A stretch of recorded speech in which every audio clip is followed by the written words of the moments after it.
Welcome back to the Gary Sutton Show on WSBA. Well, what is this, day 16 now or 17 that we're overdue for a budget?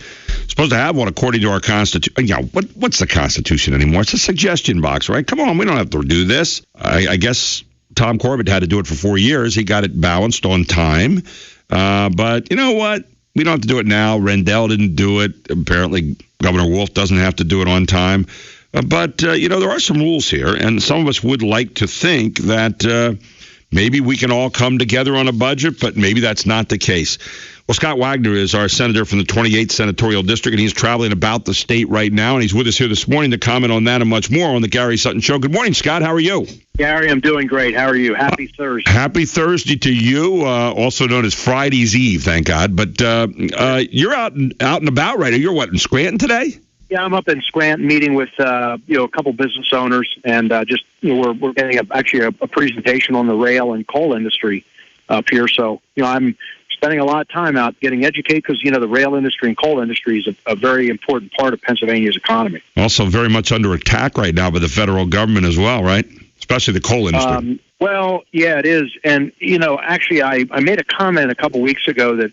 Governor Wolf says that he supports the Pennsylvania coal industry, and I actually had an incredible opportunity about 2 months ago to tour a deep mine out in western Pennsylvania, where we went down an elevator 700 feet. Wow. We got on a train, and we went 4 miles back into the mountain. It took us 45 minutes to get there, and the coal industry in western PA is huge. I mean, it's huge out there, and they are under attack. And the federal government, President Obama and the EPA just want to shut them down and get rid of them completely, and they can't do it fast enough. But then on the flip side, Governor Wolf and his administration have this canned statement: we support the Pennsylvania coal industry. But meanwhile, Governor Wolf's been down to the White House probably 6 times, and one of his friends in his Rolodex is President Obama. So, what's that tell you? So we're all very concerned about what's happening in the coal industry and natural gas industry. And as a matter of fact, I actually had an opportunity to meet with some people, and actually the people that hosted the mine tour was Consol Energy.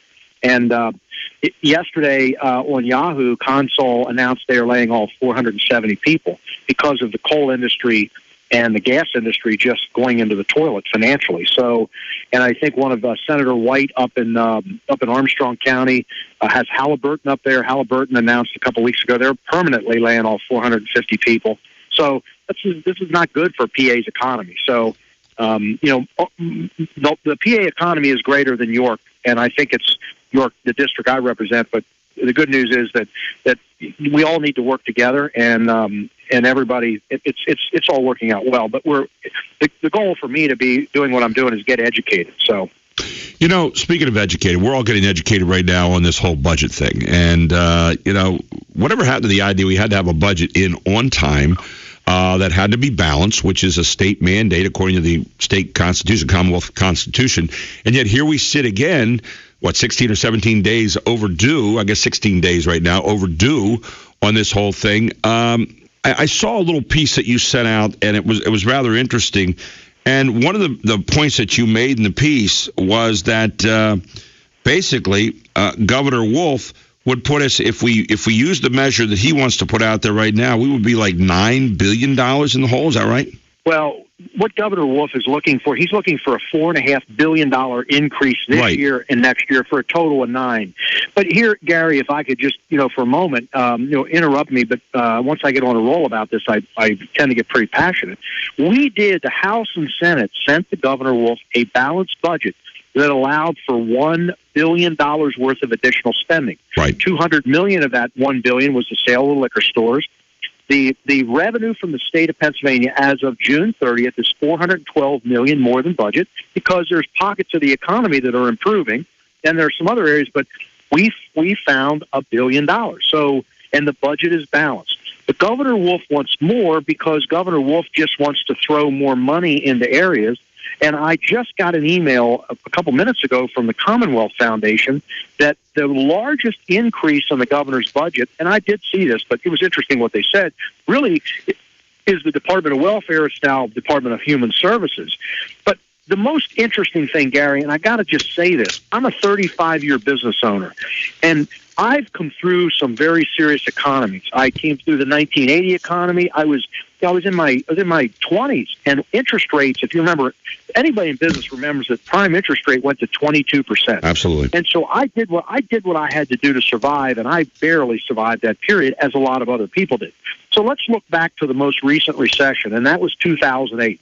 I know of a lot of businesses in central Pennsylvania that were faced with laying people off, and they laid 10 to 30% of their workforce off. I know that owners stopped taking salaries. I know they suspended 401k payments. They did what they had to do to survive that period. Well, guess what? Governor Wolf goes to Harrisburg, and he tells about how he saved his family business. And, and I had a conversation with the governor one day, and I said, well, Governor, listen, you talk about saving your family business. And I said, I know you didn't send a letter out to your customers saying, hey, dear customer, sorry, we're having a tough time. We have to raise our prices. He said, oh, no, Scott, we didn't do that. We actually lowered prices, and we actually increased wages and benefits for our employees. Well, what Governor Wolf is missing or forgetting to tell people is that most of his cabinets for the Wolf Company, which he is no longer an owner, are made in Indiana by an Amish operation that is very, very efficient. And so he's not telling the whole story. Governor Wolf has not stepped forward since the beginning of the year and said, we have found $500 million in savings or $1 billion here. Right. I know where there's a couple $1 billion. But number one, Governor Wolf just wants to throw more money at the problem. And I'm a big supporter of zero-based budgets. I think every department should come in every year, and they should justify what they spent last year or what they want to spend money on. But this idea, that just makes good sense. The idea we have to put a budget out every year. It would make good sense to each year say, okay, have we been accountable with that money? And if we have not been, then maybe you don't get the same amount. And if you have been, or if there are ways that you've been accountable and you can show you're going to do even more, okay, then let's talk about that. But I think you're absolutely on track, Scott. Gary, here's the problem. Common sense. Government doesn't understand common sense. And I don't want to be disrespectful to people, but I've been to 2 meetings over in the governor's office. Governor didn't attend, but he had his chief of staff and his policy director, and then other staffers in the room. And there's I was over there with Senator Corman one day, and the first meeting there were probably 16 people around the table, and another 14 around the perimeter of the room. So there's 30 people in the room. I guarantee you that probably 40 to 50% of the people in the room are staffers, and they're under the age of 30. Yeah. I'm a business guy, and why I find what Governor Wolf is doing, I'm personally, it's insulting to me. I've got a 35-year business background. I am razor sharp, but I learned to become razor sharp, reading financial statements, reading balance sheets, right, and understanding the difference between revenue, the difference between expenses, and the difference in cash flow and bottom line. But you've never come across to me, Scott, as a guy who suffers fools lightly. Correct. Okay. Correct. Yeah. But this is, Gary, if there's anything that I want your listeners to hear, you've got to hear this loud and clear.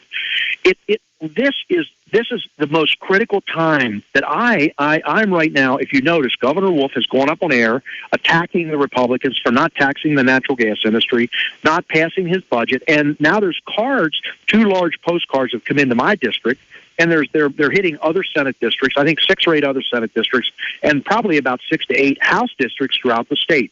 Those cards are paid by a PAC called America Works USA, right, which is the Democrat Governors Association, and the Commonwealth Foundation did an educational piece 2 days ago or 3 days ago, and if you click on, all the money that's coming in is all coming from public sector unions. But this is, and I'm actually out right now. We're producing a TV ad. I had a TV ad back in June. I'm producing a TV ad because it is so critical. This is the time that we have to educate the taxpayers on what Governor Wolf is up to. And what you have to hear is that his tax package removes sales tax exemption on over 50 items, okay? So that means that sales tax would be imposed on, Gary, you ready for this? Caskets and burial vaults. Okay? You ever hear the story, there's two things you have to do in life, it's pay taxes and die. Well, on the way out, they're going to tax you. But think about it, caskets and burial vaults. And Gary, this is the best.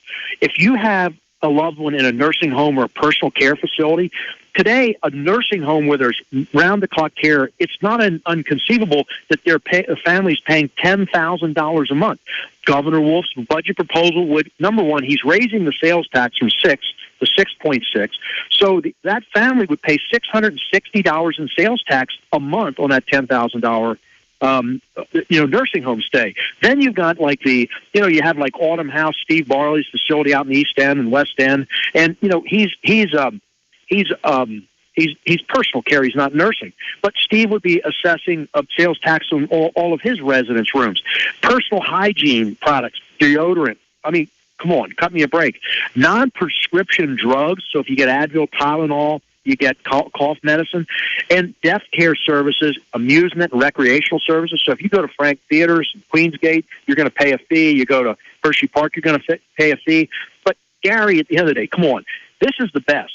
I mean, really, families who either have their parents or grandparents in a nursing home or personal care facility would be assessed sales tax of 6.6% on the monthly bill. I mean, come on, cut me a break. To impose sales tax on someone's mother, father, grandfather, grandmother is pathetic and reprehensible. Governor Wolf should be ashamed. But, I guarantee you Governor Wolf probably doesn't know because he's so busy out at school districts campaigning. Did you know the governor is out campaigning? He was in State College on Monday. Instead of being in the governor's office with his shirt sleeves rolled up negotiating, and I'll tell you, I'd love to be at the table negotiating, and negotiating with the Senate and the House.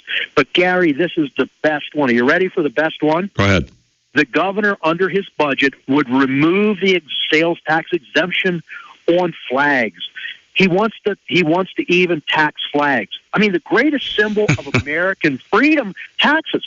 That means that if my friends over at Apple Chevrolet on Route 30 have this incredible flag out there, and you drive by, and especially if you drive by at night and the lights are on that flagpole, I mean, it almost brings tears to your eyes. And that flag is probably about $800 to $1,000. They're going to pay sales tax on that. I mean, let me jump in on you real quick here, because you were mentioning about the America Works USA, which is the affiliate of the union-funded Democratic Governors Association. And the group apparently, bolstered by a war chest of about $500,000, took to the airwaves on radio and TV ads, and you said about some of the things coming in the district. They have basically 4 claims in here about 7 claims in here. Let me see if I can get you real quickly just to respond to each one of these claims. The first claim is the Republicans' budget lets oil and gas drillers off the hook. Your thoughts? Wrong. Number one, if we were to tax the gas industry with the severance tax, the best we would end up achieving is $200 to $250 million. We currently have, and there is currently an impact fee that is assessed on the gas companies now, and that's been out there for probably in the neighborhood of 3 to 5 years.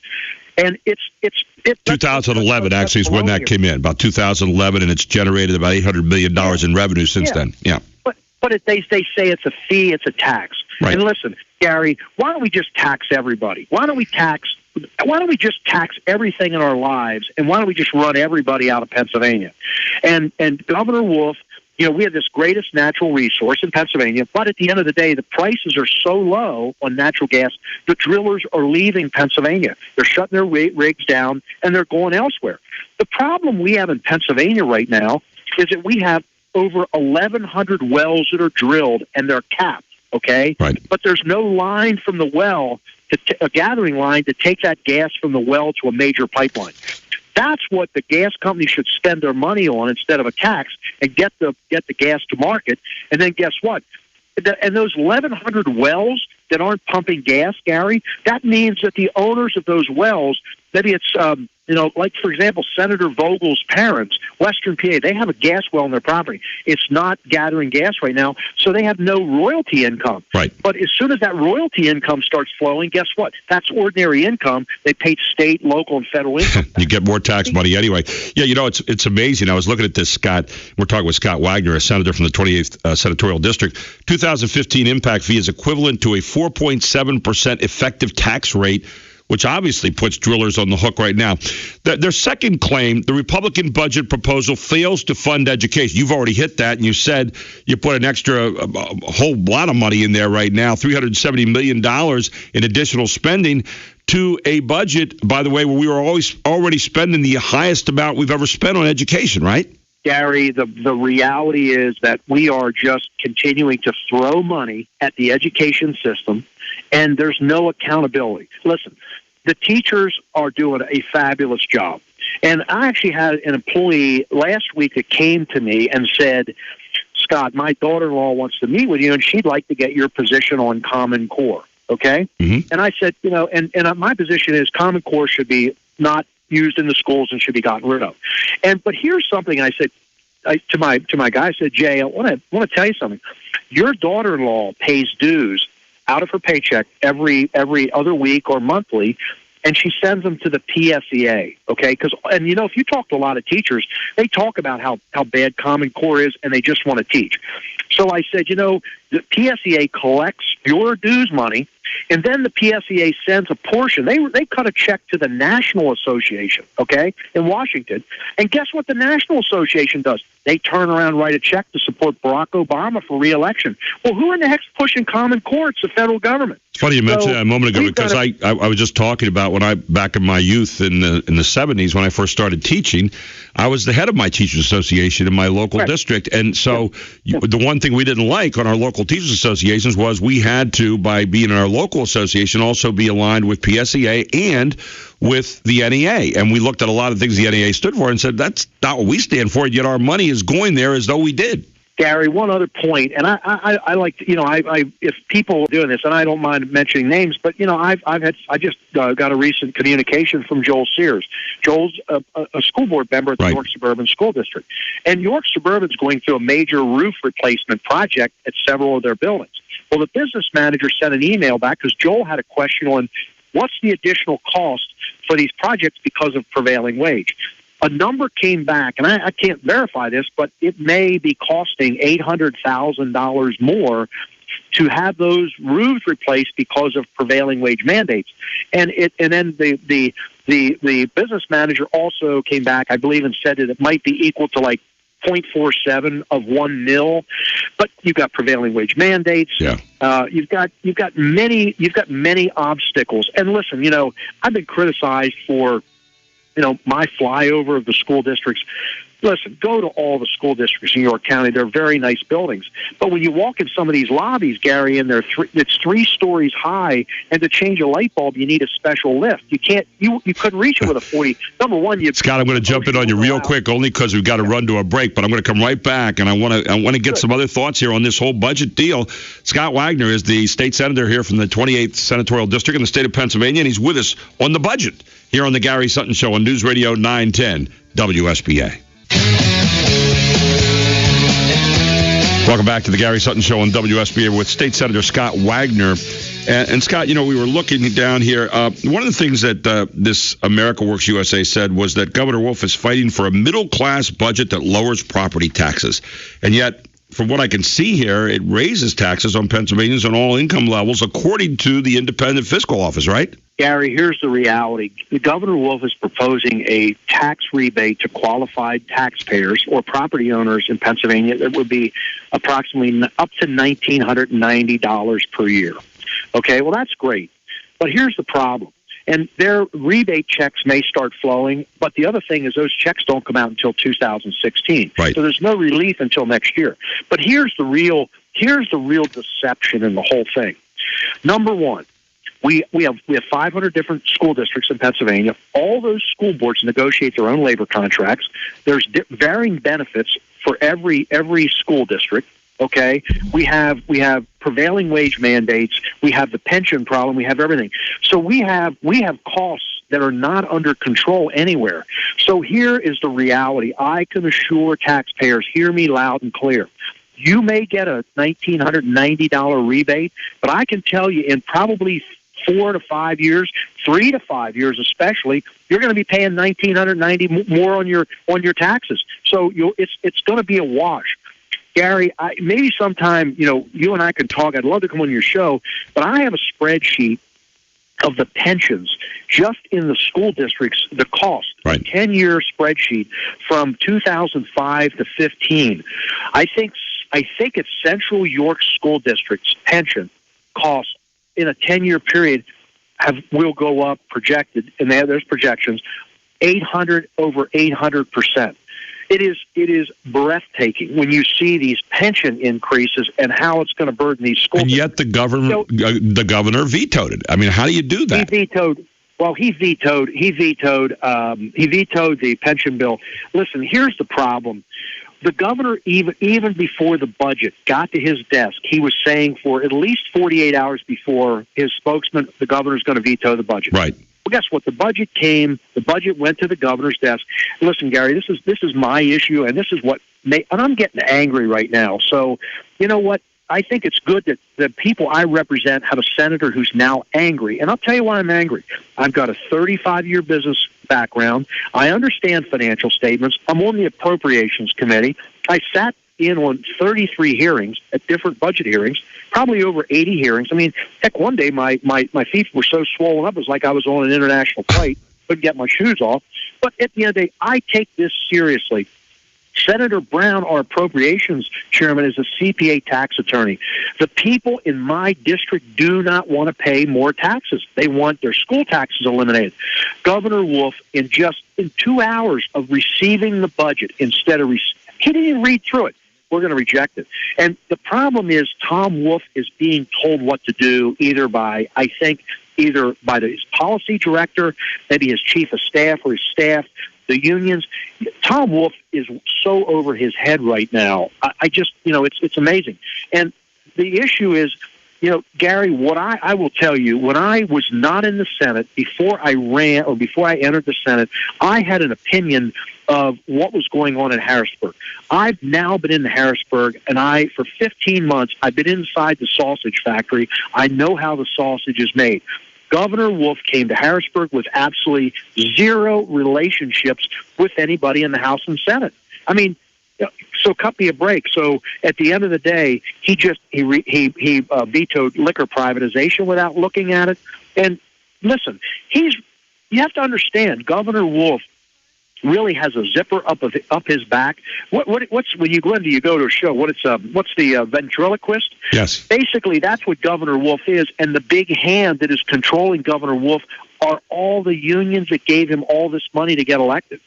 They're all swarming around, and look, the unions are running all these ads. I mean, they're hiding behind America Works, but it's the unions. So, And apparently the governor and some of his spokespeople know it because they come out and say, by the way, the unions aren't having any effect on us. Well, why would you have to say that if the unions, that's not something you would say.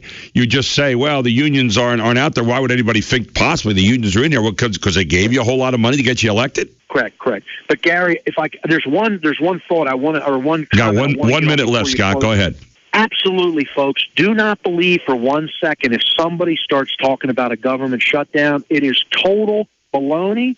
It is an outright lie that could happen or would happen. Governor Wolf controls that. And I will tell you, Gary, every single person in Pennsylvania, every man, woman that works somewhere and has Pennsylvania withholding taxes taken out of their paycheck, my companies, we send our payments electronically every Wednesday. Right. Every day that someone goes into Apple Chevrolet and buys a car, they pay sales tax.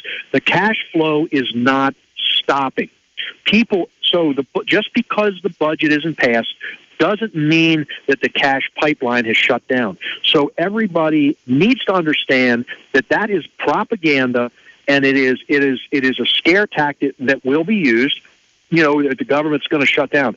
So the bottom line is everybody's paying taxes, and people need to understand that if that comes out, the Wolf administration starts using it, they're saying things aren't going to shut down. And we hope you'll be loud and clear in saying that at that time too. Scott, appreciate you being with us this morning right at the end of the show, but thank you so much for taking the time, and safe travels home today. Gary, thank you very much. Have a great Thank you, Scott. Great weekend. Scott Wagner, state senator from the 28th Senatorial District right here in our area.